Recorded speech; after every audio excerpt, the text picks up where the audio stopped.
Hello, welcome to Matters of DeCorum. I'm Scott Corum. This is what matters to me. Not loving the higher camera angle, although it's kind of fun to be able to see more of my stuff. Moved my futon over there. Not digging the fact I can't get my microphone any closer to me than this. Sound quality is an issue. We will see how this one turns out. I haven't done any of these so far through the month of October, and it is the last full week of October. So, in classic Scott style, I am probably going to end up doing like 4 of these this week. It's just how the brain works. It's hot. It's been 100 degrees plus in Los Angeles this week. So, motivation is an issue. Heat, discomfort, walked a lot on Sunday. None of this is what you're here for. We are a week from my favorite holiday of the year.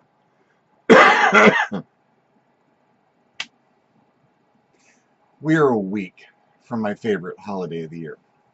We are 7 days from October the 31st. Halloween. Horror isn't my first genre. Then again, horror is more than just a single genre, isn't it? You can take any other genre of entertainment or literature and slap horror onto it. And sometimes you should. I like me a good comedy horror movie.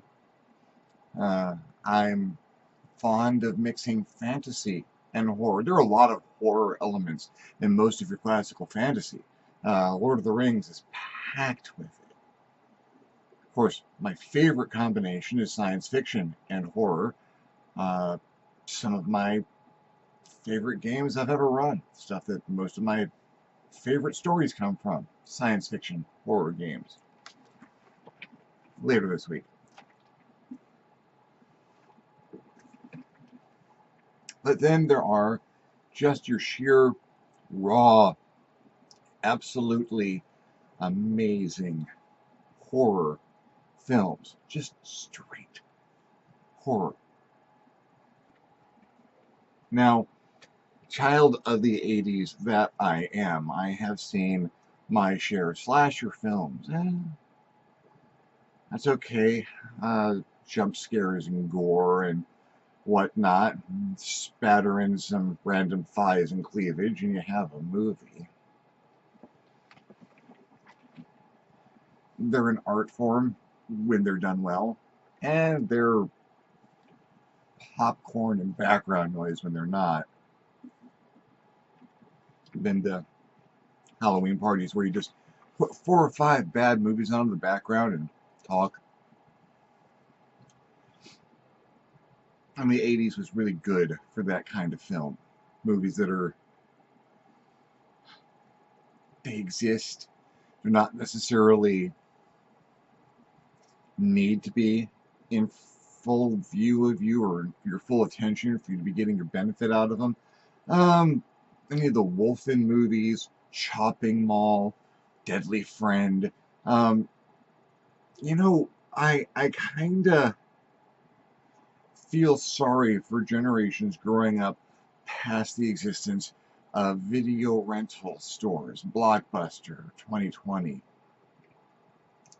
Because there is something special about walking up and down these aisles of VHS covers where they put so much effort and artistry. Even if the movie didn't have a really big release for their poster, the artwork on the VHS cover was so evocative, and that's where the effort went in, because that's where they're going to get their money. They're selling to the rental stores.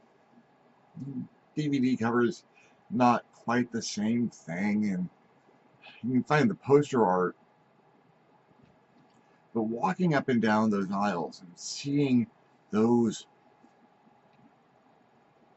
explicit, or as explicit as they could get away with, images from horror and science fiction and fantasy movies, And the slasher films and the films of the 80s had about the best. I'm going to talk about my favorite horror movie. And this is to frame it. It's a movie of the 80s. But it's not your average movie of the 80s. 80s movies were, on the one side of the spectrum, they were bonkers and gonzo, and people were experimenting with new realms of practical effects, and CGI was a dream in someone's brain, or further on down the decade. It had blood spurting and guts spilling out. You had Videodrome and just these astonishingly over-the-top nouveau films, and at the same time you had this incredible formulaic cookie-cutter scripting and storyline, and nothing had to matter. 5 teenagers go into the woods, and if you're lucky, one of them comes back. Probably the one who hasn't had sex yet, because the rest of them are just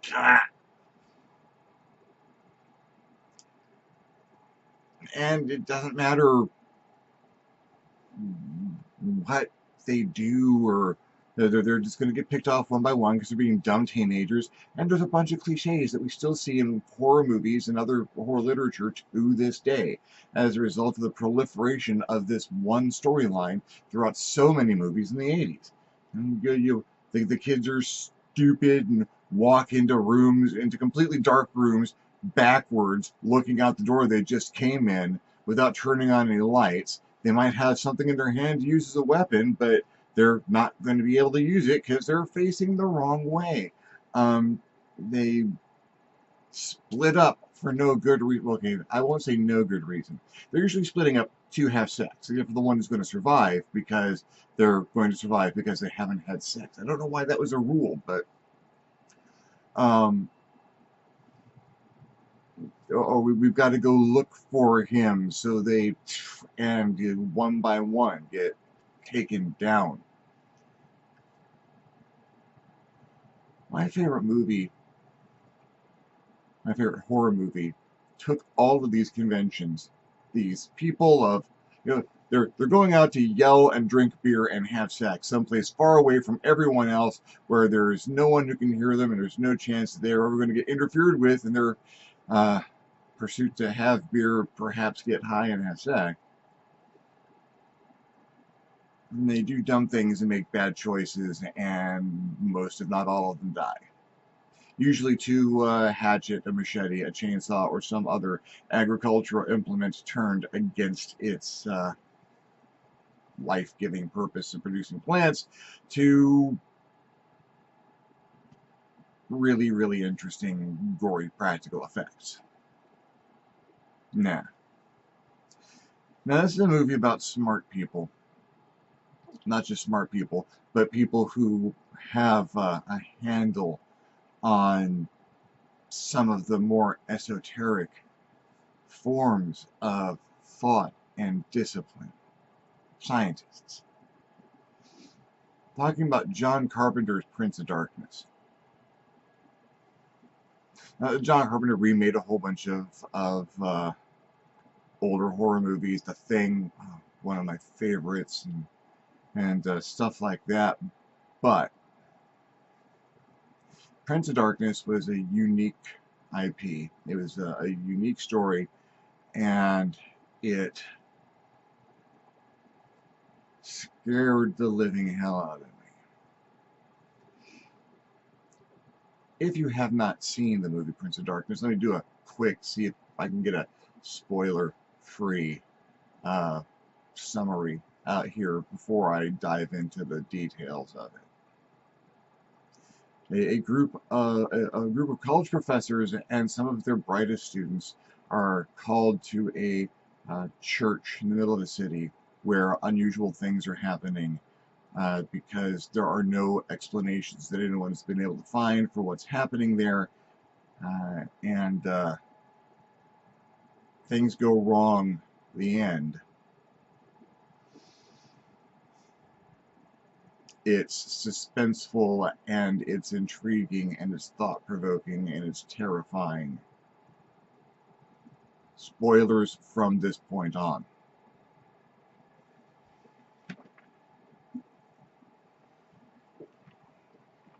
So, what's happening is there's a book. There's always a book. There's a book in this church that is written in languages that don't belong together. They never existed on Earth in the same place at the same time. Certainly not back at the time that the book was obviously written, carbon dating. They get together a few people, and yeah, they can translate it, because now it can be translated. Up until this point in history, though, the disciplines necessary to translate it haven't been together.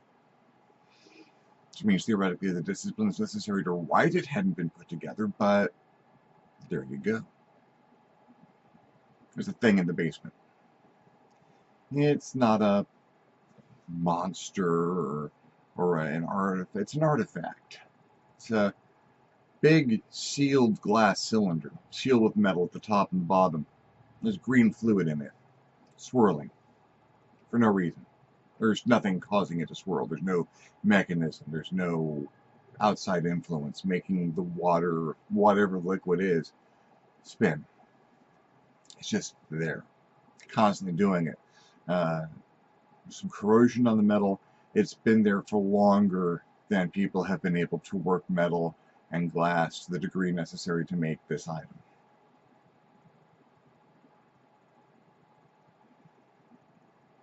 Then all of these very intelligent, well-trained, not necessarily super cautious, but they're college students for the most part, some of the professors, technicians, and people who understand, the X-rays and MRIs and all the things that they're bringing to put to bear on this, because they're not just looking at it and reading the book out loud and credits the end. No, this isn't a thing.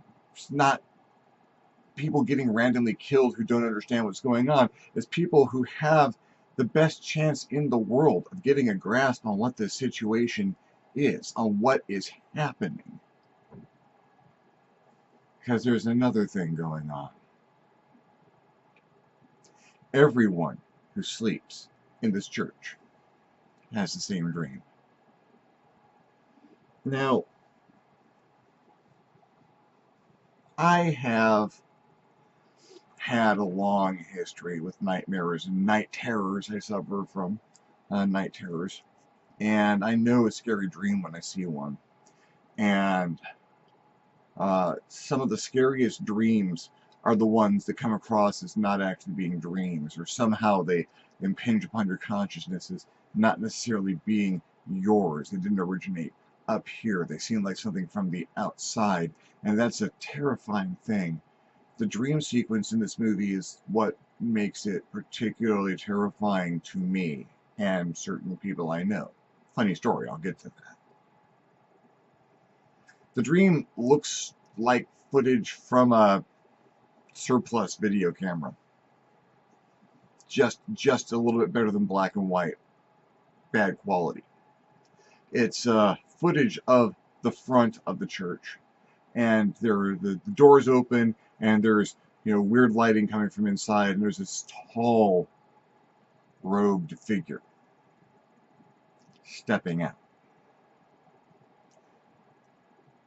That's scary, but then there's the voiceover, crackly audio, not really well preserved in the medium, which states, "This is not a dream.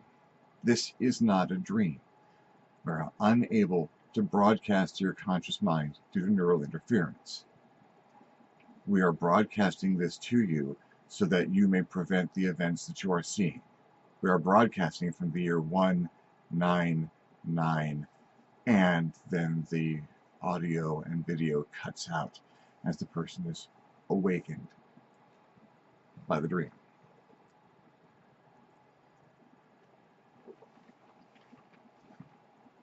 Now, my gamer brain and my science fiction-y background. You know, the people in the movie figure it out about the same rate that I did, which I thought was actually really impressive. Um, yeah, whatever's happening, it's coming to some kind of an event which is going to be so terrible that people in the future devise a way to send a message back in time so that hopefully someone can stop that future from occurring. It's a really good science fiction plot. You know, it's a Terminator plot and stuff like that. It's a good, solid science fiction time travel thing, with the twist that the only time travel that these people are actually able to accomplish is sending stuff back uh, in time, through to the subconscious of the people at this one particular space and time who they hope have a chance of changing this.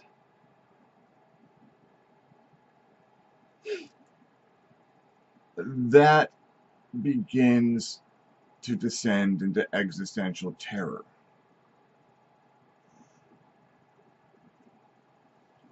Depending on how much you know about time travel theory, or temporal theory in general, and quantum mechanics, I know a little bit. I know a little enough for this to terrify me.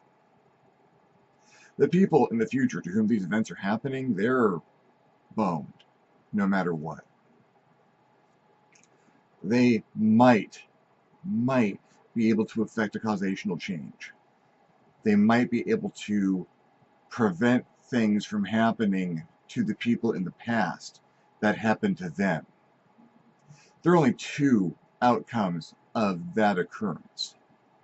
One, the people in the future who are sending this message back are going to cease to exist. If, in their best case scenario, they cease to exist, they manage to affect enough of a change in their own past that the events that brought them to that point in time where they could send that message back don't happen. And they don't send the message back. Or their existence ceases because it becomes impossible, paradoxical.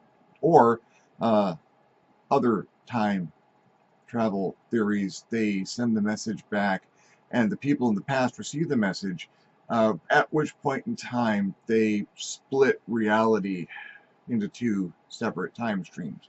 One time stream where people were warned and had a chance to do something about this and altered and their own path, while the existing timeline of the message going back because the events occurred continues on unchanged, giving the past a chance at the cost of complete and total sacrifice to the situation that they are in. There's no escape, there's no release, except perhaps the release of ceasing to exist the moment they successfully send a message. The moment they effect change, they've destroyed everything. So what are these events that are going to happen? Who is that dark figure? What does any of this have to do with the rest of the stuff in the house?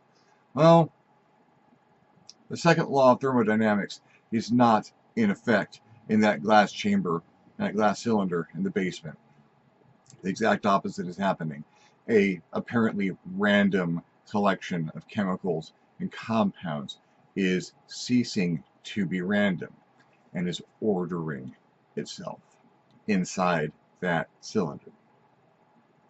That's not possible. It's already not possible. In fact, there's kinesis without anything actually affecting it from the outside, that there's momentum despite the fact that there's nothing generating any movement. It's already impossible, so what's another set of impossibilities? Forming organic compounds. Something is happening. Something is coming to exist in this cylinder.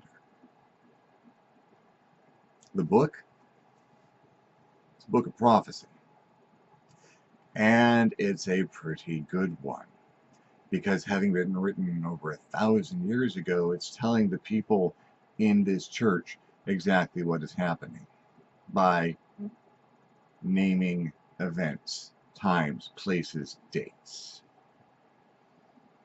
From here it gets freaky. It talks about the figure of Jesus Christ 2,000 years ago, who came to earth to warn people that this thing was going to happen. His warnings were misunderstood, and he angered people in power, so he was killed. But this is the devil. This is the devil. It is the devil's entry into this particular dimension. He currently exists in a dimension of darkness, locked there by God. This is his way out. This is his escape. This is the Prince of Darkness himself. Title drop.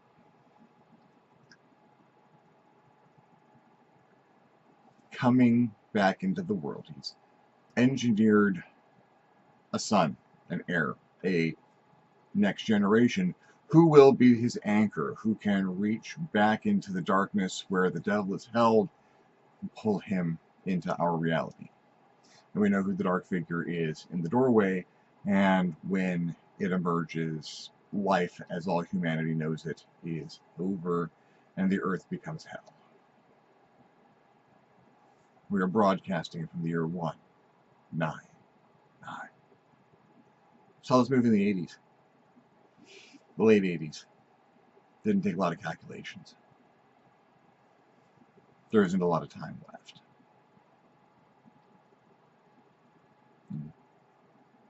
Yeah.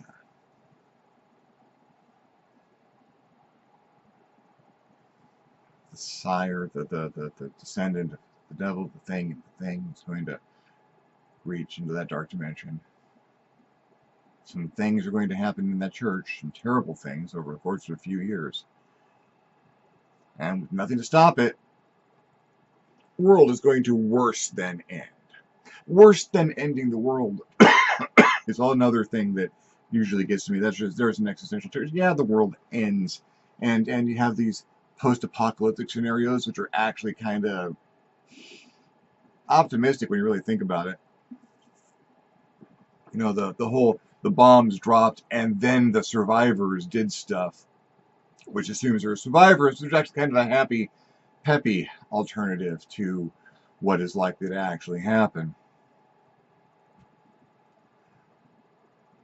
And then you have these things where it's not going to end life, it's going to change it into something unrecognizable and horrible from which there is no escape. Except maybe sending a message back in time in a form of existential suicide.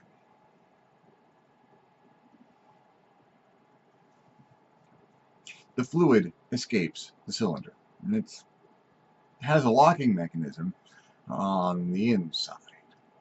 And at a certain point, it lets itself out, hangs out on the ceiling, and starts jetting into the open mouths of people who look up agape at the fact that there's something on the ceiling. And the first couple of people who saw it never know this was going to happen. So looking up with their mouth open is not a stupid teenager reaction. I can't imagine most people, a scientist seeing Newton proven completely wrong all in one spot. Yeah. And that infection causes they're controlled now. They work for the other side. And they start spreading it, jetting into other people's mouths, and kind of the whole unity thing from Rick and Morty. Until they find the one person on their team who is destined to become this anchor being, the devil's child, who gets filled with all of the liquid left in the chamber, which there was a lot, and is suffused with it, and it merges with their tissues. That person's gone, and now you've got this thing. Doesn't look too different. Mottled skin, mark on the arm, destructive telekinetic power, raspy voice. It's not the devil. It's just the devil's anchor. It can reach through mirrors. Finds compact and tries to reach through the compact to bring the devil out way too small. It's bigger.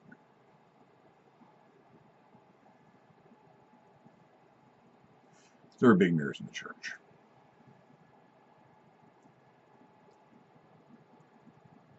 The hero and his girlfriend get split up and try and help one situation or another. There's people in trouble. The homeless in the area suddenly just know they need to show up and start killing people. Interesting message there when you really think about it, but it's not the only thing. Cockroaches and rats and all kinds of things that are generally considered distasteful or on the underside of society start showing up, and guy gets eaten by cockroaches. You don't see that every day. It's bad. Scientists are either being taken over by the green fluid or they're dying.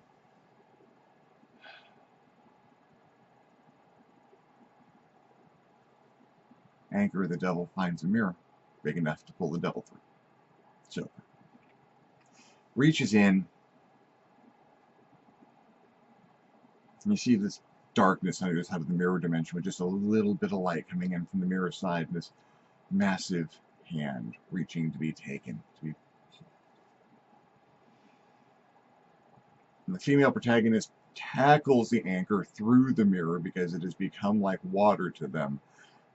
They both end up on the other side, and another character who has been slowly going insane over the course of this because his religious beliefs have been so badly challenged that he snapped, gets a moment of clarity and shatters the mirror with an axe, with the female protagonist still on the other side.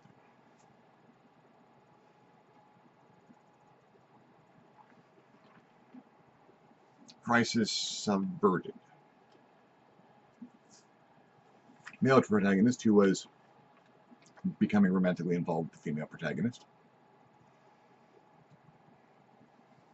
has a dream.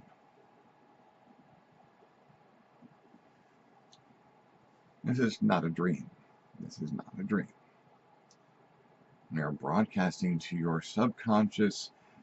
Unable to broadcast to your conscious mind due to neural interference, you are to prevent the events that you can see happening. They're broadcasting from the year 199. Except it's not the cloaked figure he sees coming out the front of that church. It's the female protagonist. She has an extremely different look on her face. And presumably, once she steps out that door, the world ends.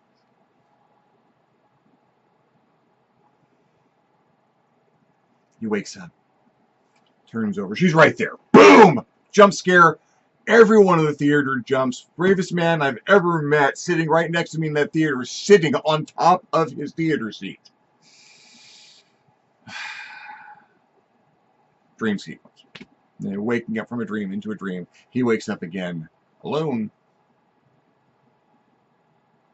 with the mirror in his room. Smart guy, quantum physicist.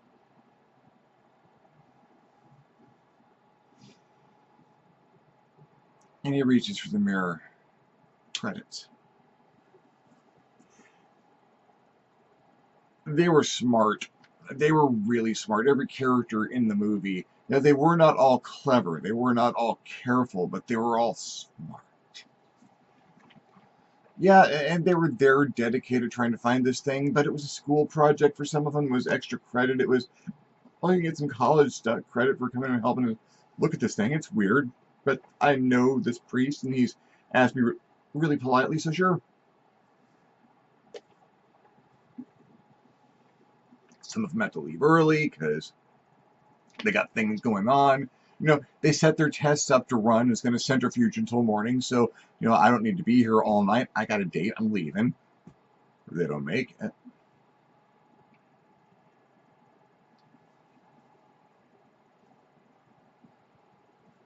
They had a situation that was so far above their heads, they didn't have a chance. They were going to fail.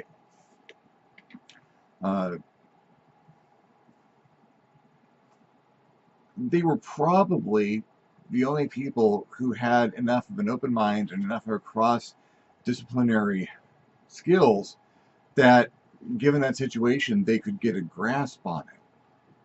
There was no military solution to that problem. Nuking the church really wouldn't have done much. And fluid would have gotten out, and all the mirrors would have been broken, but there would have been another one someplace, and there wouldn't have been any message informing people what they needed to worry about.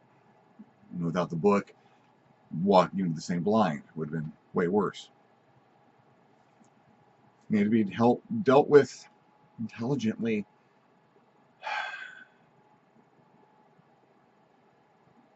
And for most of those characters, it just didn't help. It was supernatural. It was a genuine supernatural situation that they couldn't fully comprehend, were not prepared for. It cost them a lot of their lives, and in some cases, much worse. That's a horror movie. That's a movie where every element hit. I was going to tell you a funny story. I watched this movie with my friends in St. Louis. The old hanging out in the basement playing D&D gang. It affected us. Now, I saw it in the theater with one of the guys, Dave.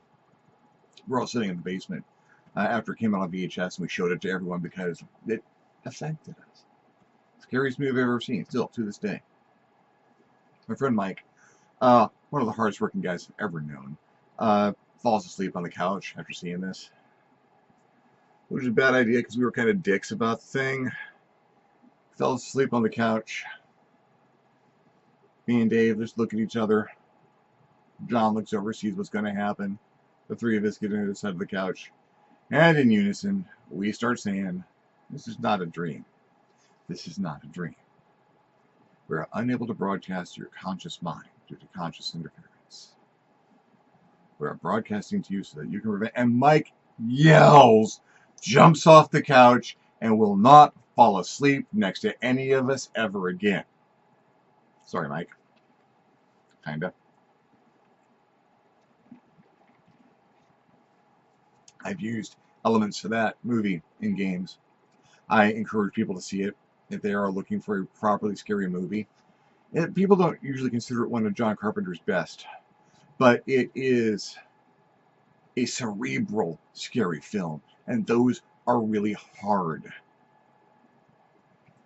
They're hard to make, and they're hard to watch sometimes, and they're a different animal to appreciate. But if you can get through that and understand just how bad that situation is, what is going on, what the stakes are, and what the realities behind a situation like that would be, theoretically.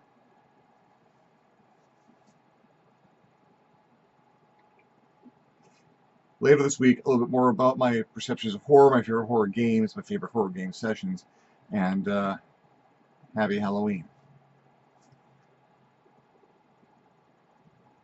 Thank you for watching. If you dug the video, give me a thumbs up. If you didn't like it, give me a thumbs down. Feedback is feedback. Questions, comments, your own favorite scary movie and why, leave me a comment. You'll love leaving me a comment. I'll love getting one. If you dug the video and like to subscribe, why haven't you subscribed already? Hit the subscribe button, hit the little notification bell next to the subscribe so that you get notified when these videos come out. If you really super dug the video, I invite you to hit me at my Patreon page, www.patreon.com/ScottCorum, and consider donating. Absolutely anything helps and allows me to make better videos more often. In the meantime, thank you very much for watching. I'm Scott Corum. This is what has mattered to me, and I will see you next time on the next Matters of DeCorum.